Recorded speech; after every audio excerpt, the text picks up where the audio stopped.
మండలం నర్మెటలో జరిగిన oil form రైతు మేళా వేదికగా రాష్ట్ర ప్రభుత్వంపై మాజీ మంత్రి సిద్దిపేట ఎమ్మెల్యే హరీష్ రావు నిప్పులు చెరిగారు.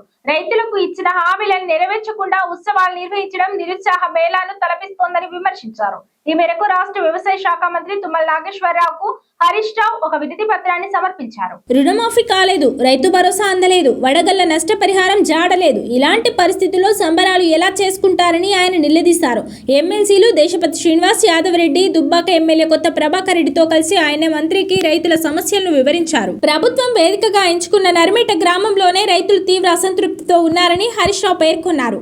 ఈ గ్రామంలోని 725 మంది రైతులలో సుమారు సగం మందికి ఇప్పటికీ రుణమాఫీ కాలేదని, కేవలం ఈ ఒక్క ఊరిలోనే 3 కోట్ల బాకీ ఉందని గణాంకాలతో సహా వివరించారు. సిద్దిపేట నియోజకవర్గ వ్యాప్తంగా 22,849 మంది రైతులకు దాదాపు 300 కోట్ల రుణమాఫీ నగదు జమ కావాల్సి ఉందన్నారు.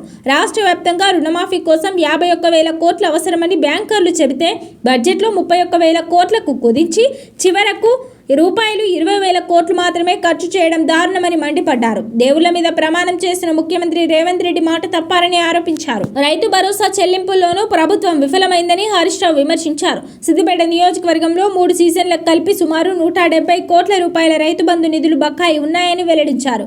రాష్ట్ర వ్యాప్తంగా ఈ మొత్తం 25,000 కోట్ల వరకు ఉంటుందని అంచనా వేశారు. ఈ నెల 22న ఏ సీజన్ డబ్బులు రైతుల ఖాతాల్లో జమ చేస్తారో ప్రభుత్వం స్పష్టం చేయాలని డిమాండ్ చేశారు. అకాల వర్షాలు, వడగళ్ల వల్ల పంట నష్టపోయిన రైతులకు ఇన్పుట్ సబ్సిడీ అందించడంలోనూ ప్రభుత్వం మొండి చేయి చూపిస్తోందని ఆవేదన వ్యక్తం చేశారు.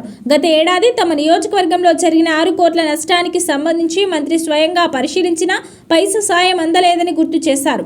పంట బీమా పథకం విషయంలో ప్రభుత్వం వెనుకడుగు వేయడం సరికాదని హరీష్ రావు హితవు పలికారు.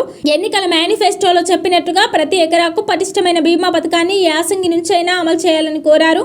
ఉగాది పండుగ పురస్కరించుకొని రైతుల సమస్యలన్నింటినీ పరిష్కరించాలని, లేని పక్షంలో రైతు ఉత్సవాలకు అర్థం ఉండదని స్పష్టం చేశారు. కేవలం ప్రకటనలకే పరిమితం కాకుండా క్షేత్రస్థాయిలో రైతులకు న్యాయం జరిగేలా చూడాలని మంత్రి తుమ్మల నాగేశ్వరరావును కోరారు.